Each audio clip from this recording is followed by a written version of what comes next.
जब भी हम एआई की बात करते हैं तो हमारा ध्यान फौरन कोड और सॉफ्टवेयर की तरफ जाता है।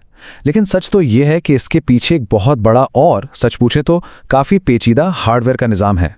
तो आज हम पर्दे के पीछे झांकेंगे और देखेंगे कि कच्चे सिलिकॉन से लेकर उन क्लाउड सर्विसेज तक जो हम रोज़ इस्तेमाल करते हैं, असल में इस इनकलाब को चला कौन रहा।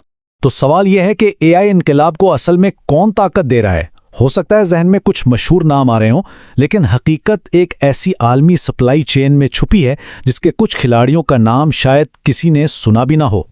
चलें तो हमारा ये सफ़र सप्लाई चेन की बिल्कुल बुनियाद से शुरू होगा, यानी वो कंपनियां जो फिजिकल चिप्स बनाती हैं। फिर हम उन डिज़ाइनर्स को देखेंगे जो इन चिप्स को आप कह लें कि ज़हानत देते हैं, और आखिर में उन बड़ी कंपनियों तक पहुंचेंगे जो इस सारी टेक्नोलॉजी को खरीदकर हम सब तक पहुंचाती हैं। देखें, हर एआई चिप की कहानी डिज़ाइन से नहीं बल्कि उसकी तैयारी से शुरू होती है, और इसके लिए इंतहाई जदीद फैक्ट्रियों की ज़रूरत होती हैं जिन्हें फाउंड्रीज कहा जाता है। यही इस पूरी सनत की वो गुमनाम बुनियाद हैं जिन पर सब कुछ टिका हुआ है। 90%। जरा इस अदद पर एक लम्हे के लिए गौर करें। एआई जैसी आलमी सनत में किसी एक चीज का 90% हिस्सा होना, ये तो तकरीबन नामुमकिन लगता है ना? तो आखिर ये किस चीज की नुमाइंदगी करता है?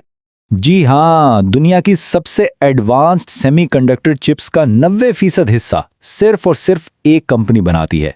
इसका मतलब यह हुआ कि तकरीबन पूरी एआई इंडस्ट्री, चाहे वो कितने ही बड़े नाम क्यों ना हो, इसी एक कंपनी पर इन्हिसार करते हैं। और इस कंपनी का नाम है TSMC, यानी ताइवान सेमीकंडक्टर मैन्युफैक्चरिंग कंपनी। ये एक फाउंड्री है जिसका सीधा सा मतलब यह है कि ये एप्पल और एनवीडिया जैसी कंपनियों के डिजाइन लेती है और उन्हें हकीकत का रूप देती है। वो खुद कोई ब्रांड नहीं बेचते, लेकिन सबके ब्रांड्स को मुमकिन बनाते हैं।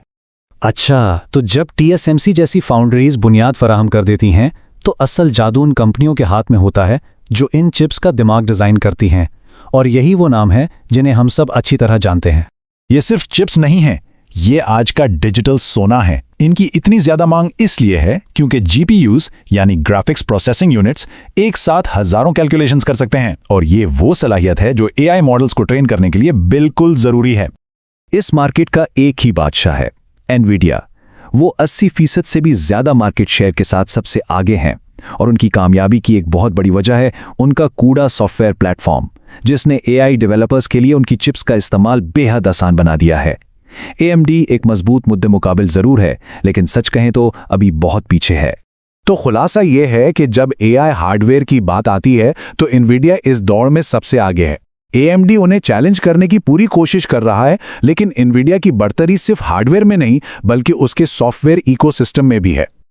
आप देखें, एक ताकतवर AI चिप अकेले कुछ नहीं कर सकती, इससे दूसरे अज्जा के साथ मिलकर काम करने की जरूरत पड़ती है।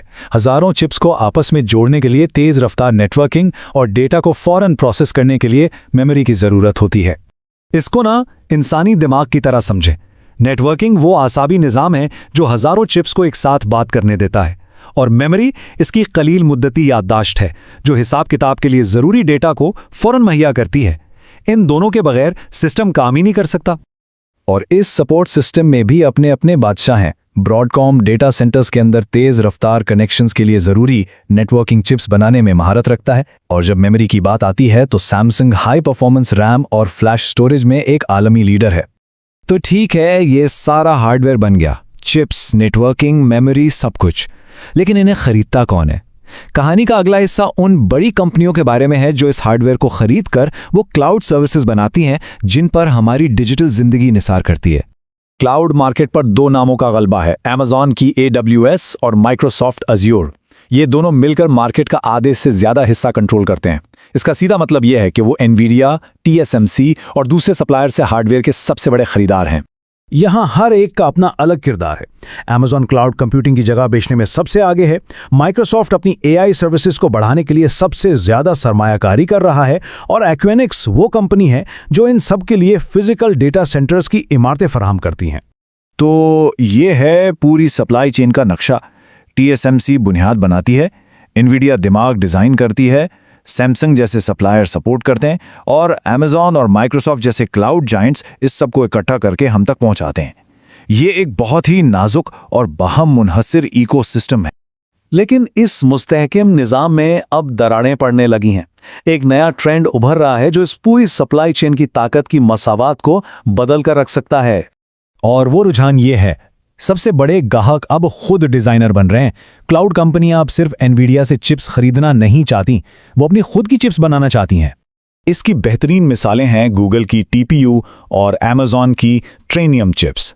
ये खास तौर पर उनकी अपनी AI ज़रूरियात के लिए बनाई गई हैं और मकसद बिल्कुल साफ है, एनवीडिया पर इन्हिसार कम करना, लागत बचाना और अपनी सप्लाई चेन पर मुकम्मल कंट्रोल हासिल करना। तो आखिरी और सबसे बड़ा सवाल यह है, क्या हम एक ऐसे मुस्तकबिल की तरफ बढ़ रहे हैं जहां चिप की दुनिया पर एनवीडिया का नहीं बल्कि Amazon, गूगल और माइक्रोसॉफ्ट का राज होगा? इस जंग का जो भी नतीजा निकलेगा ना, वही इस सनद की अगली दहाई की शक्ल तय करेगा।